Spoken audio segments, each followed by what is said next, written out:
Olá você, telespectadora, olá você, telespectador daqui da TV Cultura Litoral. A partir de agora você acompanha a edição desta quinta-feira, 30 de dezembro, do Opinião 2.0. Vão comentar, analisar as notícias com você, o advogado Roberto Mohamed e o médico e advogado Arnaldo Haddad. E a gente vai começar conversando sobre um assunto que é principalmente da área, da esfera de atuação do Arnaldo, que é médico, que é a vacinação. Arnaldo, como é que você vê a polêmica em relação à vacinação das crianças de 5 a 12 anos no Brasil? Boa tarde. Boa tarde, Paulo. Boa tarde, Mohamed. Boa tarde aos telespectadores, a nossa técnica. Bom, Paulo, eu entendo que não existe um número suficiente de casos de criança com Covid grave que me convença da necessidade de vacinação nessa idade, de 5 a 12 anos. Eu já falei uma vez e repito, eu quero ler um trabalho sério, científico, que me convença da necessidade. Por que eu digo isso? Existe Covid em criança de 5 a 12 anos? É raro, existe, é raro. Quer dizer, ela pode até se contaminar, mas é rara a fase grave. Ela é rara, é difícil. Às vezes fala, mas morreu lá em Guarujá 3 crianças. Eu tenho dúvidas se elas morreram de Covid ou de uma outra doença, que a Covid estava associada e pode ter sido até uma outra causa. Eu não sei, não vou também garantir, porque eu não posso dizer com uma certeza técnica, porque eu não sou técnico nessa área. Mas, de antemão, eu já te falo, viu, Paulo? Se for para vacinar criança, se eu me convencer, eu vou me convencer da vacinação com um vírus morto ou atenuado, que é o tradicional de qualquer vacina. Eu acredito que esta vacina, com o vírus morto, atenuado, ou a Coronavac, que não tem lá uma grande segurança, mas ela foi útil em algum momento, ou uma outra que apareça. Então, eu acho que essa mudança tecnológica pode até ser boa, mas eu ainda não estou convencido dela. Então, eu, neste momento, não vacinaria um filho meu, ou então minha neta, eu não aconselharia. Se bem que minha neta, quem vai decidir são os pais, eu vou ter que respeitar e vou respeitar. Mas eu não aconselharia neste momento. Agora, sou favorável à vacina, sou vacinado, tomei a Coronavac 2 doses, tomei a Pfizer a 3ª dose, se tiver que tomar a 4ª eu tomo, mas neste momento eu ainda não estou convencido. Conversei com um grande amigo meu, que é especialista, Ricardo Aiden, você conhece, é infectologista, ele é amplamente favorável, ele me mandou uns trabalhos que eu vou ler. Vou ler para ver se eu me convenço do contrário. Se eu me convencer, eu vou ter a humildade de voltar aqui ou em qualquer lugar e dizer que estou convencido da garantia, principalmente, e da qualidade da vacinação em crianças da cidade. Mohamed, boa tarde. Boa tarde. O Arnaldo tem uma... Inclusive eu tenho que fazer um depoimento, porque foi aniversário dele, dia 28, Paulo.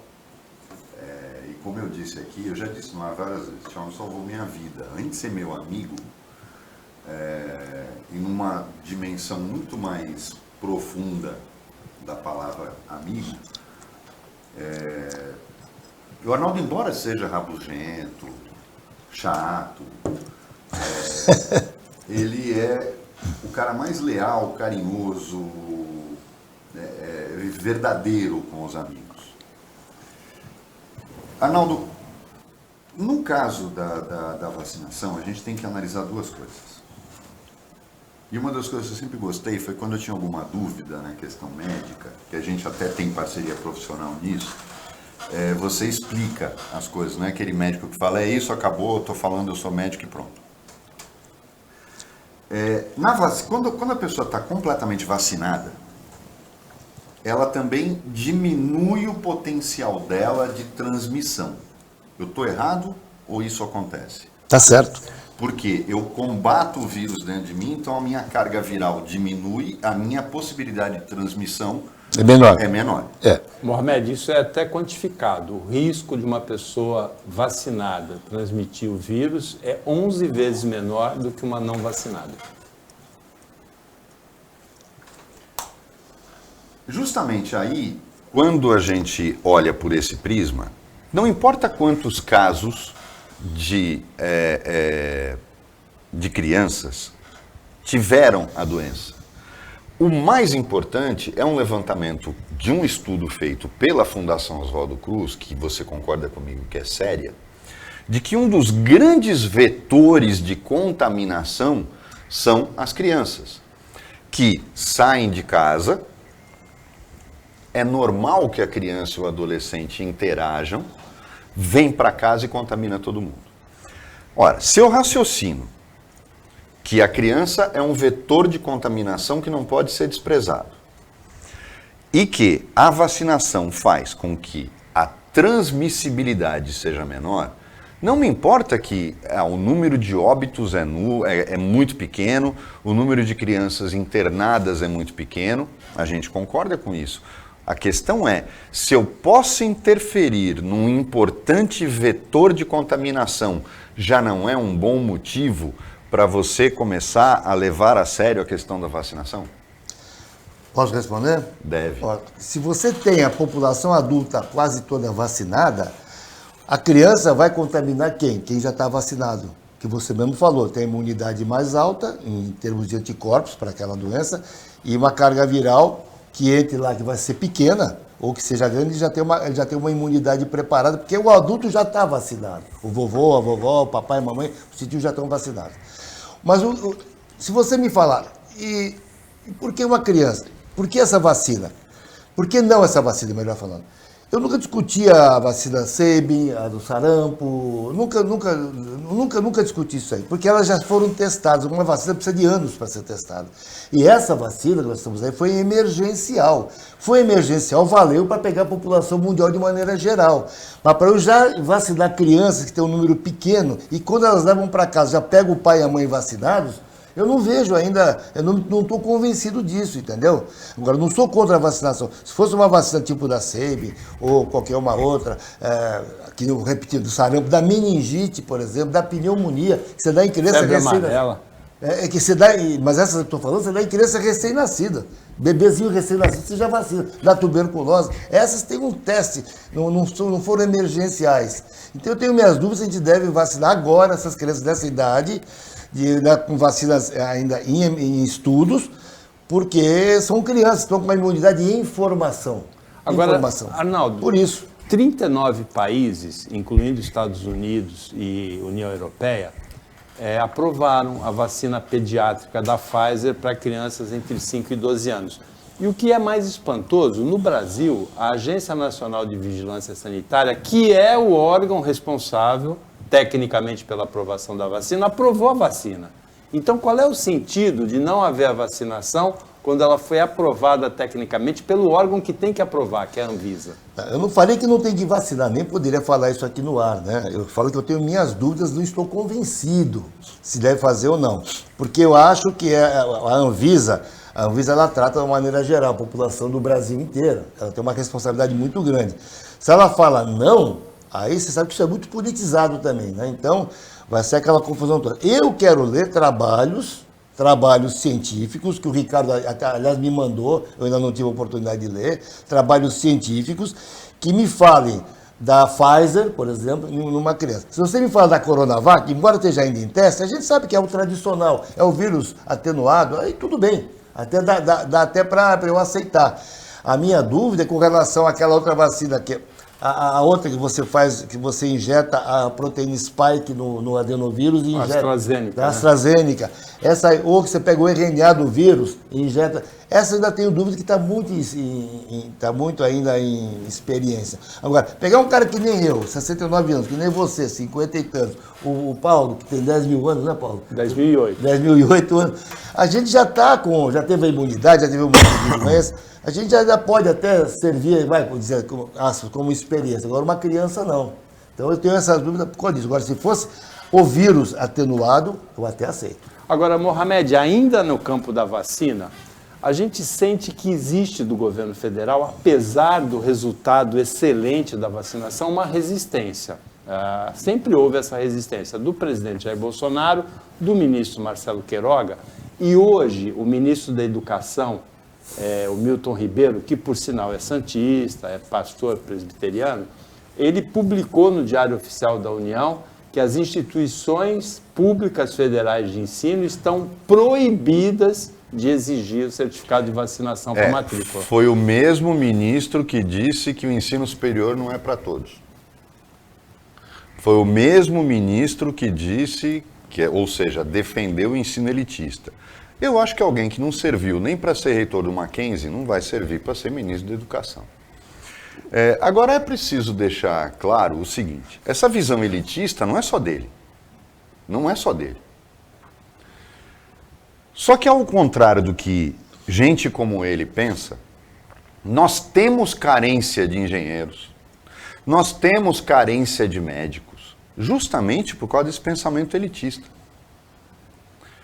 O Brasil, eu vou colocar aqui dados. É lógico que a gente está falando, mas em São Paulo sobra. Não sobra não. E o Arnaldo pode confirmar o que eu vou acabar de falar agora. Faltam especialistas em várias áreas em hospitais públicos de São Paulo.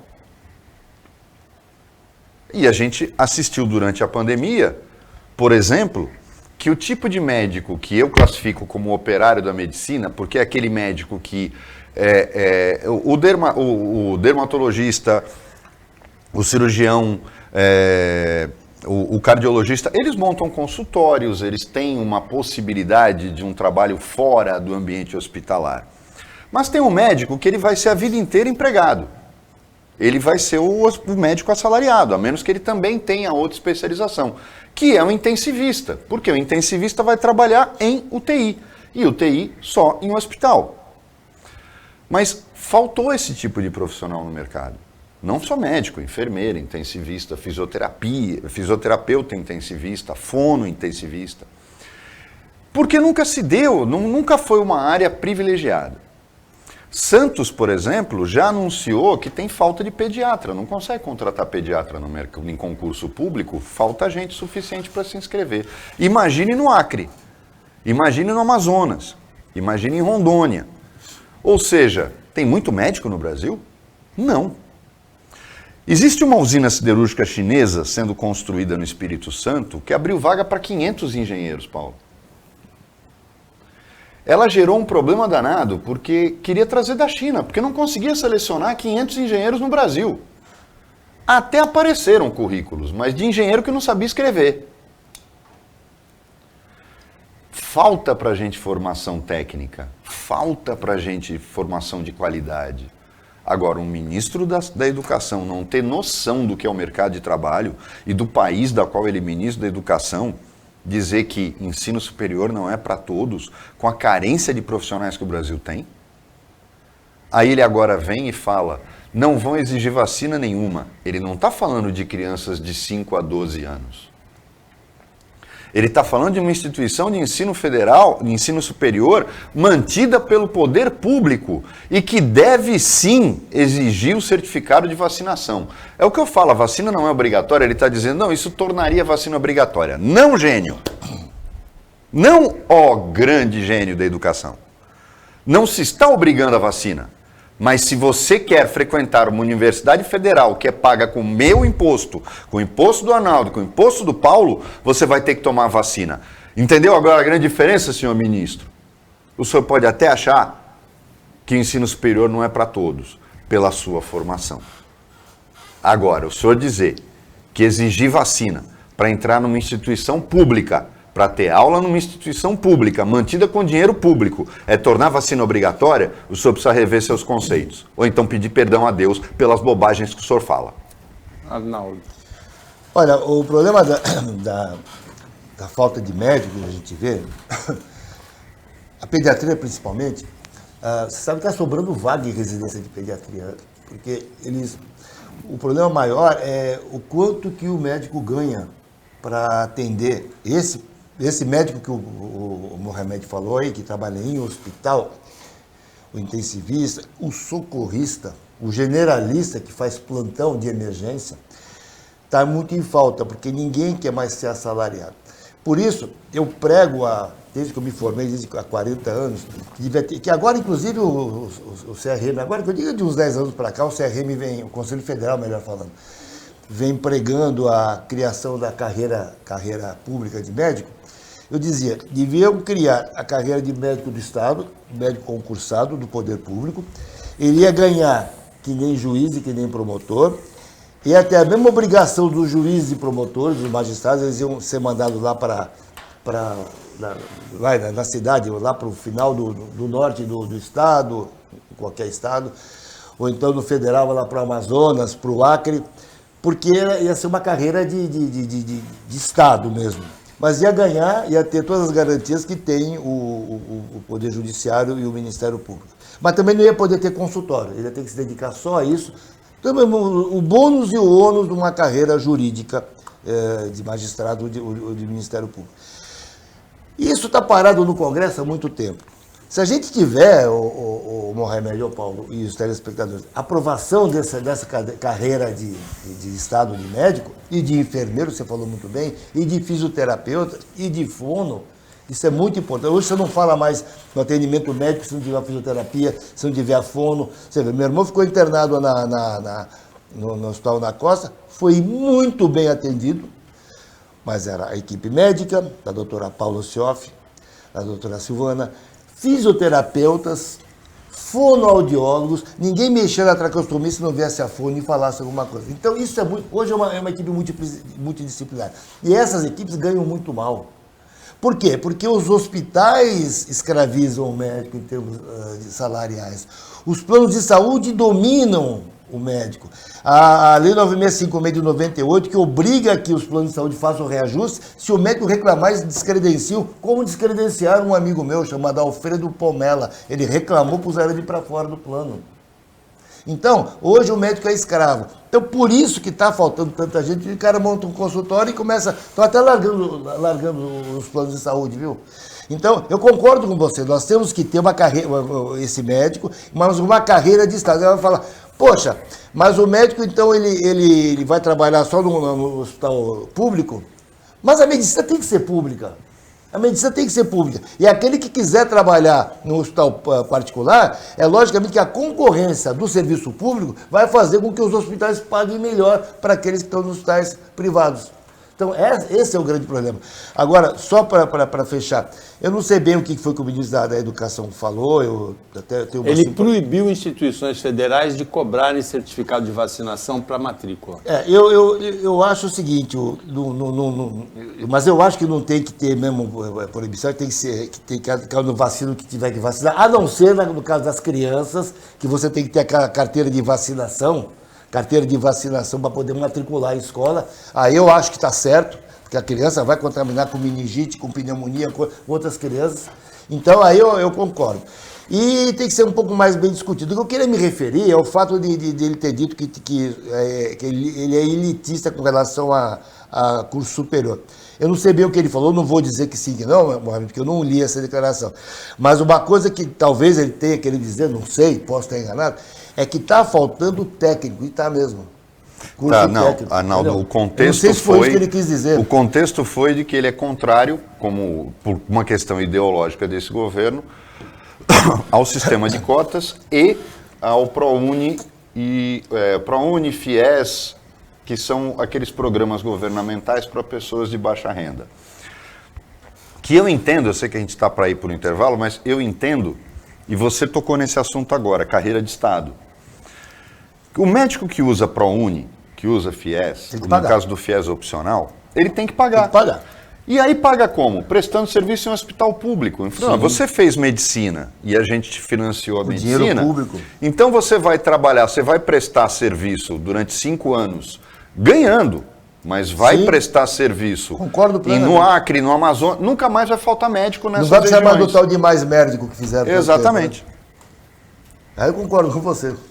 Opinião 2.0 volta depois do intervalo, rapidinho.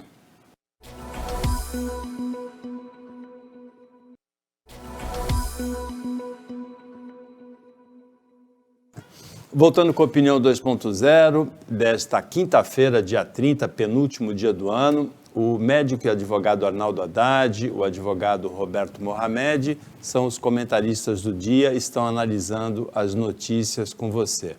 Arnaldo, o presidente Jair Bolsonaro recusou a ajuda humanitária argentina para os desabrigados, os desalojados, as vítimas da catástrofe, dos temporais na Bahia que atingem mais de 600 mil pessoas.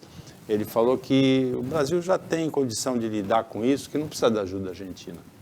Nas redes sociais, hoje. Bom, ajuda sempre ajuda, né? Se a Argentina tem condição de mandar alguma coisa para cá, que não seja politicagem, eu acho até que tem que aceitar, tem que agradecer, porque quando o Haiti precisou, nós estivemos lá, quando outros países precisaram, nós estivemos lá também. Acho que teve um terremoto uma vez, não sei se foi no Chile ou no Peru, nós também fomos lá ajudar. Eu acho que faz parte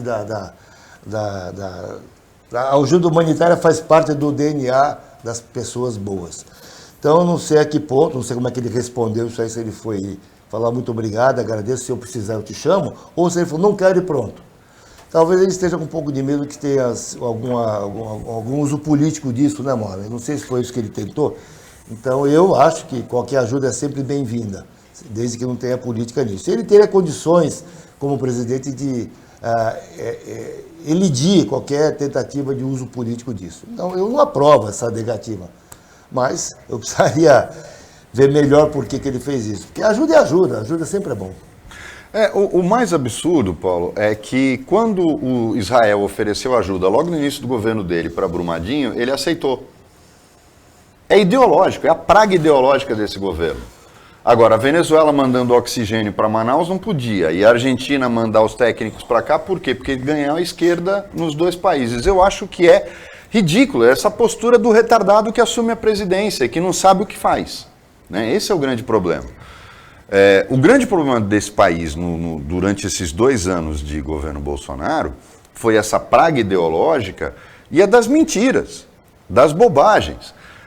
Agora está correndo uma na internet, quero até que o Arnaldo converse sobre isso, ele para tentar, olhem só, e ele jogou isso na rede social dele também, então não vem dizer que inventaram a fake news, né?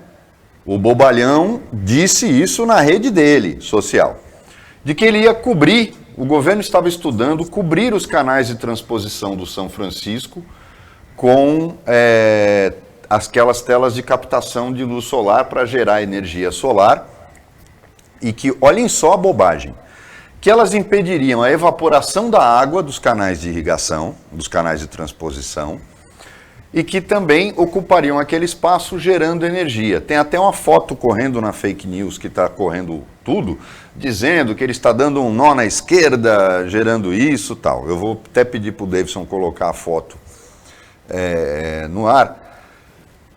Quando uma notícia dessa corre, e você vê até pessoas sérias falando, o que me espanta é a falta de capacidade de análise da coisa.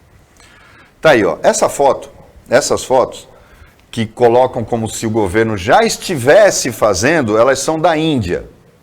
É um canal na Índia, não tem nada a ver com os canais do São Francisco. Então, a foto já é mentirosa. Só que lá esses canais não enchem de água.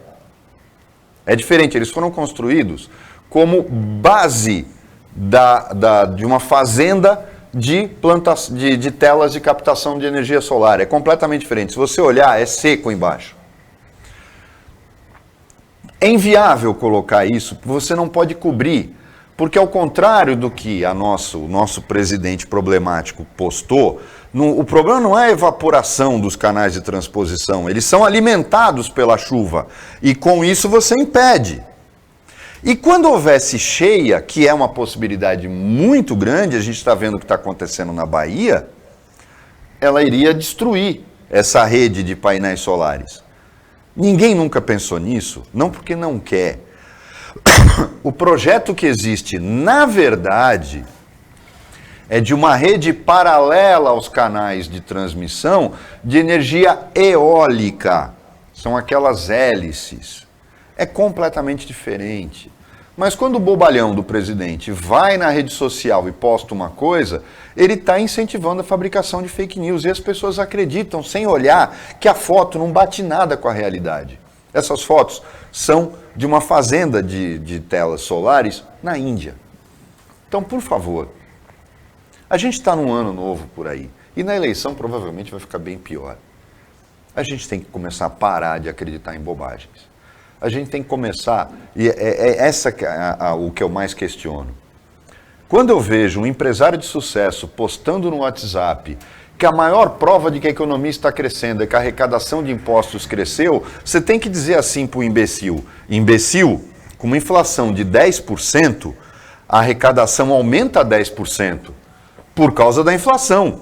A economia não cresceu. Se tivesse crescido, a arrecadação subia 20%. Quando você fizer a conta de que o aumento de arrecadação foi superior e muito à inflação, aí você tem crescimento de economia. Mas é mais fácil a besta, para defender aquilo que ela acredita, postar qualquer bobagem na internet. E a gente tem que começar a ter filtro em relação a esse tipo de coisa. Eu já tenho, porque eu não acredito em quase nada do que vem. Foi que nem aquela propaganda falsa da Embraer, com que a Embraer estaria apoiando o governo. E o filme é ridículo. Agora, a gente tem que começar a pensar. Mas num país onde as pessoas recebem um e-mail do Santander, dizendo que ela tem que atualizar o seu cadastro, a pessoa nunca teve conta no Santander, ela vai lá e clica e coloca vírus no computador, fica difícil acreditar que as pessoas vão ter filtro para alguma coisa. Agora, Arnaldo, o governador da Bahia, Rui Costa, que é do PT, é o 7º ano de governo dele, né? Ele foi governador reeleito. Ele disse que é a maior crise que ele enfrentou nesse período. E ele, em relação ao presidente Jair Bolsonaro não ter ido à Bahia, não ter interrompido as suas férias, ele disse que o presidente Jair Bolsonaro, em nenhum momento do mandato, demonstrou alguma solidariedade com a dor do próximo. Olha, Paulo, isso é conversa de petista, né? Desculpe, mas conversa de petista. O governo federal mandou dinheiro para a Bahia, sim. Os mandou ministros foram lá. O ministro da Saúde, inclusive, esteve lá, e junto com aquele outro ministro lá, não sei se é o Roma, um deles lá. Foi o primeiro que foi, da Cidadania. Cidadania esteve lá. Então, se o Bolsonaro fosse, não estou defendendo nem acusando, mas se o Bolsonaro tivesse ido lá, ia salvar mais gente? Ia fazer alguma diferença? Ah, ele não interrompeu as férias dele. Ora, meu Deus, eu prefiro que ele continue de férias, passeando, do que no governo do PT, que enquanto tinha enchente, desabava a coisa lá no Rio de Janeiro, desabava o morro, o dinheiro da Petrobras ia sendo desviado e o dinheiro do governo, o nosso dinheiro, ia para ditaduras sanguinárias que o BNDES cansou de financiar e as empreiteiras racharam de ganhar dinheiro. Então, eu acho uma grande bobagem. O governo federal deu assistência, tem que dar assistência, ele tem que parar de usar, essa petezada tem que parar de usar a política para os seus anseios eleitorais. Então, falar que o PT e que o Lula ia lá e tinha solidariedade, isso é uma grande bobagem, não é verdade? Ele era um demagogo, ele ainda é um demagogo, entendeu? Ele destruiu esse país, então não estou aqui para defender Bolsonaro, mas o governo federal mandou o que tinha que mandar para a Bahia, vai continuar mandando, é uma obrigação, inclusive, não é favor, não, é uma obrigação. Agora, dizer ele não foi lá, isso é uma grande bobagem, que é só política demagógica de petista. Agora, veja, Arnaldo, nós somos acostumados a imagens de catástrofes internacionais, como a usina de Fukushima no Japão, as chuvas recentes na Alemanha, mesmo nos Estados Unidos, algumas catástrofes naturais, e a gente sempre é acostumado a ver a figura do chefe de Estado presente no local da catástrofe. É a Angela Merkel na Alemanha, é o primeiro-ministro do Japão, né, o chefe de governo, é o Joe Biden, ou Barack Obama, ou o próprio Trump no local. Porque o que será que custa ao Bolsonaro estar presente num local desse? Pode não custar nada, Paulo, mas dizer que ele não foi, que por causa disso ele não tem sensibilidade, também está errado, né? Agora, vindo de um governador do PT, como se diz na gíria, eu ponho minhas barbas de molho, entendeu? Eu não se você falar, não, o cara de Santa Catarina, que é um sujeito lá, sei lá de onde, de Minas Gerais, né, vamos dizer assim. Partido Novo. Não é que é porque é partido novo. A pessoa, para mim, esses partidos nenhum tem ideologia, infelizmente não tem ideologia nenhuma. Tanto é que você vê, né, o Alckmin agora caindo nos braços do que ele chamou de ladrão, que votava a cena do crime. Então, não existe ideologia nenhuma. Mas aí tudo bem, é uma pessoa séria, um cara que está levando o governo dele a sério. Agora, vindo do governador da Bahia, como diz o Mohamed, isso aí, o macaco fazendo arte é a mesma coisa. Eu vou te fazer uma pergunta, você responde objetiva para eu poder responder? Lógico. Você admira o Golbery do Couto Silva? Em que sentido? Como Você acha que inteligência? ele foi uma grande personagem política? Não, inclusive ele que criou o Lula, né? Ah, tá. Foi ele Então, que criou o porque Lula. vamos lá. Você Sabia, né, que o tudo, Golbery que criou o Lula. você traz o PT na história. Né? Tudo que o PT fez, que você colocou que o PT fez, foi feito no governo Geisel. Igualzinho. Igualzinho, não. Do regime, você disse que Eu não não era gostava do ditadura, Geisel. era regime de exceção. Eu não gostava tal. do Geisel. Agora você não gosta do Geisel. Não, Vê eu nunca bem. gostei do Geisel. O Brasil- Xijark, eu lembro do Xijark. Xijark foi o primeiro ladrão a ser Não. presidente da Petrobras. Não, e foi nomeado pelo Geisel. Concordo, eu não gostava dele. As empreiteiras que você diz que o Lula encheu de dinheiro começaram a ficar ricas com um político corrupto no governo militar. Todas elas. Nenhuma delas nasceu no governo Lula. Até a Obrigado Amigo Sogro, que era de quem? Do genro do Antônio Carlos Magalhães, que é filhote da ditadura, porque só se tornou político com a ditadura, com o Sarney e com tantos. Ele falou, eu não vejo ditadura esta que o seu Jair Bolsonaro saiu do exército, não porque ele fez um artigo na Veja que ninguém leu, contra o governo Sarney.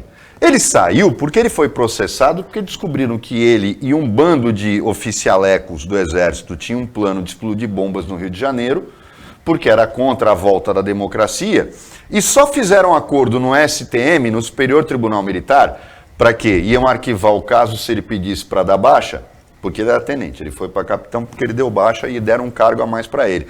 Porque tinha general envolvido e não podia aparecer. Só que isso está documentado, é processo. Então ele era o autor intelectual, Ele fez o Rio Centro? Não, ele queria fazer o Rio Centro dando certo. O projeto era o mesmo. Mas a cabeça dele é de débil mental. Naquele momento era lógico que não ia dar certo do mesmo jeito. Mas ele já era retardado quando era militar. Então, o grande problema, Arnaldo, dane-se que o governador da Bahia é do PT. O papel do chefe de Estado é estar presente para demonstrar, porque ele, antes de tudo, ele é uma instituição. O presidente da República não é um homem que ocupa um cargo. Ele é, em si, uma instituição, que quando fala uma bobagem, derruba a bolsa. Ele é o exemplo. Ele tem que estar presente numa tragédia, como fazem os presidentes americanos, os presidentes em qualquer lugar do mundo civilizado, o primeiro-ministro da Inglaterra, o primeiro-ministro da França, a primeira-ministra da Alemanha. Por quê? É o papel dele mostrar para a população que o mínimo de solidariedade, de exemplo e de, principalmente, empatia existe entre o chefe da nação e as pessoas que estão sofrendo aquilo, normalmente por conta de políticos corruptos. Esse é o grande problema. Não é praticar a demagogia, é entender que ser presidente da República é ser uma instituição. Instituição não tira férias. Instituição é uma instituição 24 horas por dia. E é isso que nós não temos hoje. Tudo bem, posso só fazer um comentário? Eu não estou dizendo que ele não deveria estar, poderia estar, deveria estar, mas o uso político que o governador da Bahia está fazendo, talvez até ele seja um cara legal, não sei, eu acho difícil, né? Quem se junta com... Meu avô dizia que carneiro segue carneiro, né? Então quem segue o Lula, para mim, faz a mesma coisa que ele fazia. A não ser que seja um débil mental, falando, não, o Lula é bom. Então, se for um débil... Nem vou falar débil mental, que é uma palavra muito feia, eu não posso falar. Um cara assim, aleatório, com mente aleatória. Então, eu acho que o que eu critico o Mohamed e os telespectadores é o uso político que esse governador está fazendo. É isso. Pô, ele podia estar aqui, né? Podia estar, não está. Pronto, agora, ele não está, olha que ele não fez. Isso aí é porque o partido fala isso. O bobão vai lá e fala. Então, uso político eu não concordo. Morreu hoje em Porto Alegre a escritora Lia Luft. Aos 83 anos, ela tratava um melanoma já descoberto com metástase. O Opinião 2.0 volta depois do intervalo.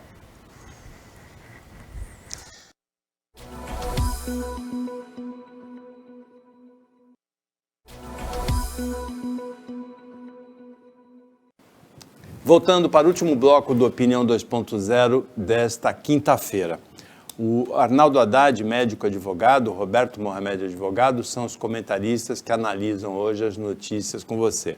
Mohamed, o governo do estado publicou hoje o edital de licitação para concessão de 3 parques de São Paulo. Parque Vila Lobos, Cândido Portinari. Não tem exigência de cobrança de ingresso e as empresas ficam responsáveis pela manutenção e pela segurança. Explorando a possibilidade de áreas de comércio que foram demarcadas dentro deles. Uma dessas... Água Branca também, que eu esqueci. Uma amostra disso é o Ibirapuera. No Ibirapuera, todo mundo reclama. Eu acho engraçado isso. Aí eu concordo com o Arnaldo. É que eu não posso também achar que tudo que vem da esquerda é ruim.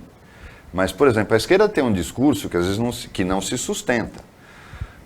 A reclamação do paulistano em relação ao Ibirapuera sempre foi a falta de infraestrutura dentro do parque, que para quem não conhece é gigantesco. Talvez um dos maiores do mundo, Eu acho que comparável ao Central Park nos Estados Unidos. Quando houve a concessão do Ibirapuera, determinadas áreas foram colocadas para exploração de serviços, fazendo com que a pessoa possa passar o dia inteiro no Parque Ibirapuera. O que é isso? Bar, restaurante, ambulatório médico, lojas de conveniência, uma concha acústica para ter shows, local para piquenique e tal. Então se procurou fazer isso. E a empresa, onde ela vai tirar o dinheiro dela? Da exploração dessas áreas.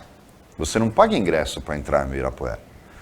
E a exploração de área de estacionamento. São estas áreas de serviços que vão financiar a conservação do parque. E tem que ser feito. Ninguém é obrigado a privatizar um negócio, porque às vezes o ingresso nem paga a manutenção. Aí vem o pessoal de esquerda, aquele discurso do PT, do PCdoB, do pessoal do Boulos, que estão transformando aquilo numa feira. Não é nada disso. Não é nada disso. Eu acho que tem que ter, até porque você tem que ter estrutura para que as pessoas possam passar o dia inteiro aproveitando um dos maiores parques urbanos do mundo. Então, esse modelo de privatização, Paulo, não está errado. E eu acho que ele tem que seguir. O que ele tem que ser é bem feito. Uma outra notícia que para mim, Arnaldo, foi sensacional. Eu sempre fui um defensor do Campo de Marte. Porque eu entendo que uma das soluções para Congonhas, que está sobrecarregada, era que a aviação executiva fosse toda deslocada para o Campo de Marte. Os jatinhos hoje, de táxi aéreo, disputam espaço com os jatos em Congonhas. Por isso que você tem um aeroporto tão sobrecarregado. Se você desviasse a aviação executiva toda para o Campo de Marte, você faria com que Congonhas pudesse ter mais voos com mais segurança.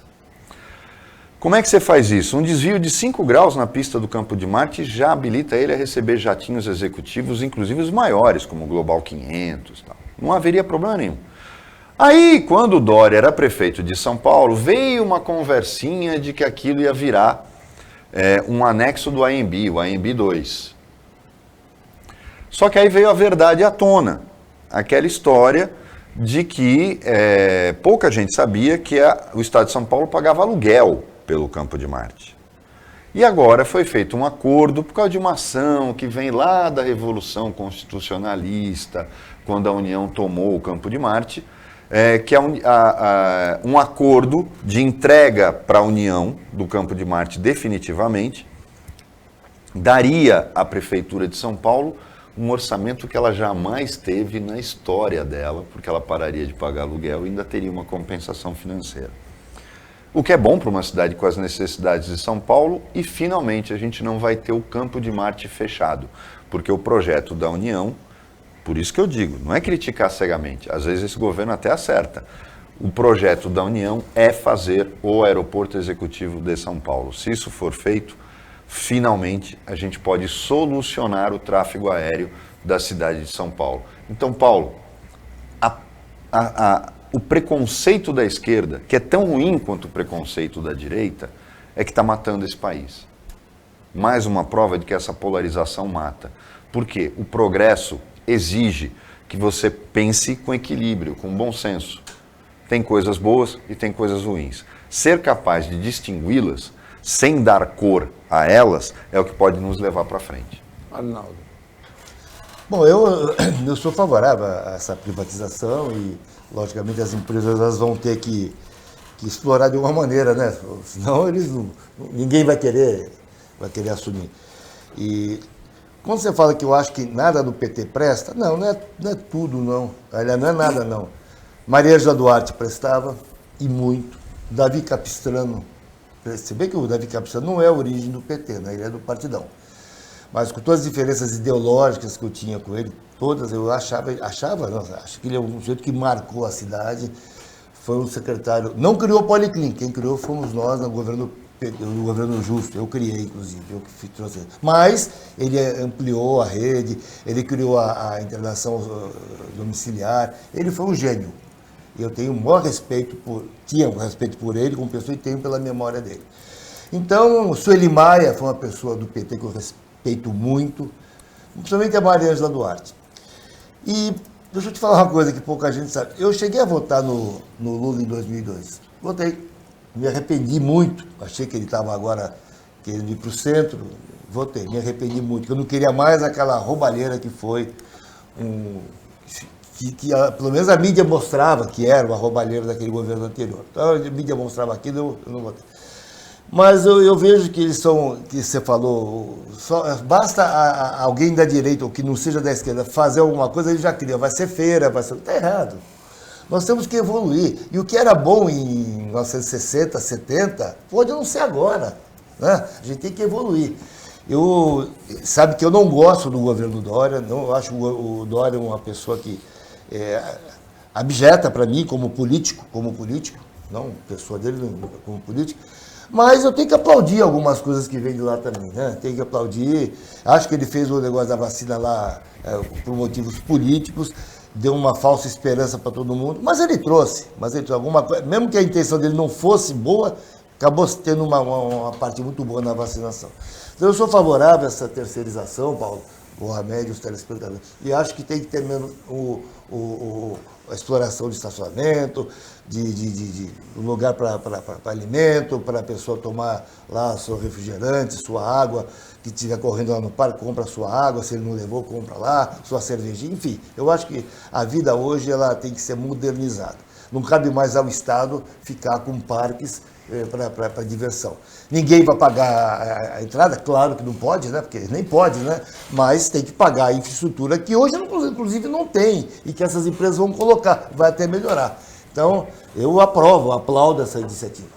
Agora, Mohamed, uma das imagens mais impressionantes de 2021 é a das pessoas disputando ossos com carne no Brasil, simbolizando mais ou menos 19, 20 milhões de pessoas por dia no Brasil acordam sem saber se vão ter alguma refeição durante o dia. É a imagem que representa o que o Brasil viveu em 2021? Na verdade, é uma imagem que representa o que o Brasil vive desde que se tornou um país independente. Na verdade, desde que era colônia de Portugal. Vamos deixar claro que problemas sociais sempre existiram. O que nos diferencia, porque muita gente fala o seguinte, esse tipo de imagem no exterior pega mal, porque transforma a gente num país africano, onde a desnutrição existe. Mas esse é o Brasil. É um país de contrastes? É um país de contrastes. Mas eu não gosto muito dessa cena que acha que esse contraste, Arnaldo, é regional. O Arnaldo trabalhou com saúde e trabalhou com política pública. E ele sabe do que eu estou falando. Tem lugares na Baixada Santista onde você vê a mesma desnutrição que você vê em outros lugares. Não é só pela ausência de Estado. Até pela ignorância das pessoas, porque eu acho que ignorância não tem nada a ver com onde você está socialmente ou economicamente. Mas, infelizmente, político gosta de lembrar nome de pessoas dessas regiões na época da eleição. O prefeito de Santos, por exemplo, está há 1 ano que ele não sai, ele não parou de fazer campanha. Aí ele vem aqui no programa, olha, porque a dona Chiquinha do Dique da Vila Gilda, junto com a dona Mariazinha, que mora lá na Zona Noroeste e tal, ele aprendeu, porque o secretário mais importante dele é o ouvidor, que é um jornalista. E todo governo que tem no seu secretário mais importante um jornalista, significa que ele não consegue produzir nada de concreto a não ser notícia. Né? Ele não tem, devia ser um engenheiro, um médico, um advogado, mas não, é o jornalista. Por quê? Porque ele é só mídia. E o cara não para de fazer campanha, porque as pessoas contaram para ele que é bonitinho, a pessoa se sente valorizada. Olha, ele falou meu nome, mas ele quer que eu me exploda. A verdade é essa. Então, quando você fala de fome, que é o que uma imagem dessa dá, não pense você que a gente está falando do Nordeste. Não pense você que é o sertão da Paraíba. Vá conhecer sua região. Vá conhecer a área continental. Vá conhecer os bairros da outra margem de Praia Grande, de Mongaguá, de Itanhaém, de Peruíbe. Você vai ver gente disputando o osso também. Não é só no Nordeste. Porque o Brasil não é um país de contrastes regionais. É um país de contrastes sociais. E enquanto a gente não acabar com isso, a gente não vai conseguir acabar com mais nada de ruim que existe no Brasil. É uma cena chocante, mas a gente tem que olhar, porque é uma cena real. Aquela imagem é de Cuiabá, no Mato Grosso, e a dona da instituição que distribui os ossos disse que anteriormente era uma vez por semana essa distribuição e que em 2021 passou a ser 3 vezes por semana. Olha, Paulo, eu lembro quando eu estava fazendo o plano de saúde do Justo, o meu pai sempre foi um agricultor, né? Meu pai sempre gostou de essa parte de criar gado, leite e plantar.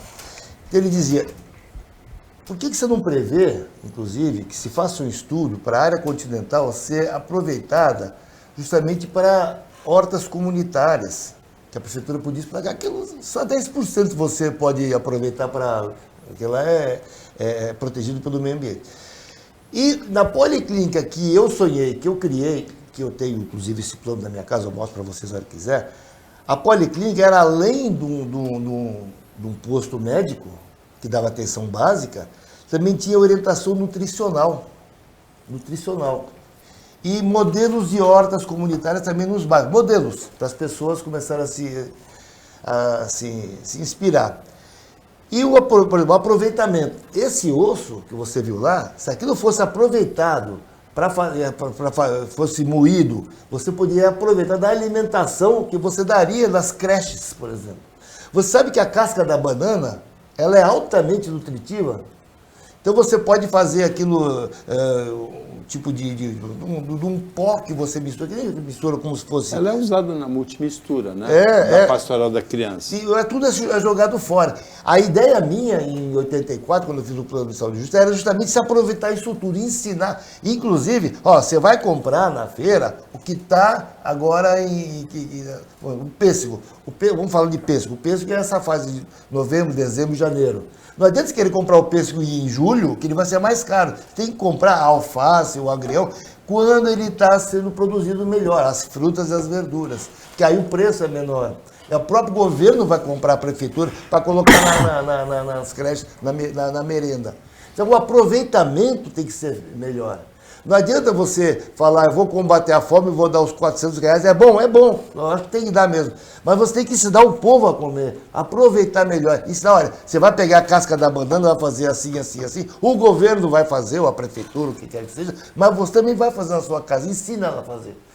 Para você diminuir a desnutrição. Porque a desnutrição é uma coisa muito... Você pega uma criança desnutrida quando nasce, ela vai ser limitada quando é adulta, porque ela não vai desenvolver o seu sistema nervoso direito. Porque é nesse momento que você faz o desenvolvimento. Então, esse país tem que aprender a ensinar o povo a comer, aproveitar o que se joga fora para a gente poder diminuir essa fome, isso tudo. E o bom prato que fizeram, eu não sei se esse bom prato ele é usado com essas condições, mas você podia enriquecer muito mais em proteína e vitamina o bom prato que você pagou R$1. Mas principalmente, onde eu insisto muito, na merenda das crianças, que toda prefeitura hoje tem creche que dá merenda para as crianças. E as prefeituras são as grandes responsáveis. Aí que eu me inspirei para fazer esse plano de saúde do Justo. São as prefeituras que sabem onde é que está a desnutrição, que você vai corrigir essa desnutrição. Com isso, chegamos ao final do Opinião 2.0 desta quinta-feira, agradecendo ao Arnaldo Haddad e ao Roberto Mohamed a participação como comentaristas, agradecendo o trabalho da equipe técnica de jornalismo do Sistema Costa Norte, agradecendo a você que acompanhou a gente em mais essa edição. Até amanhã, nesse mesmo horário de 15 para as 2, à tarde, de meia-noite na reapresentação, e uma ótima quinta-feira para você que você merece.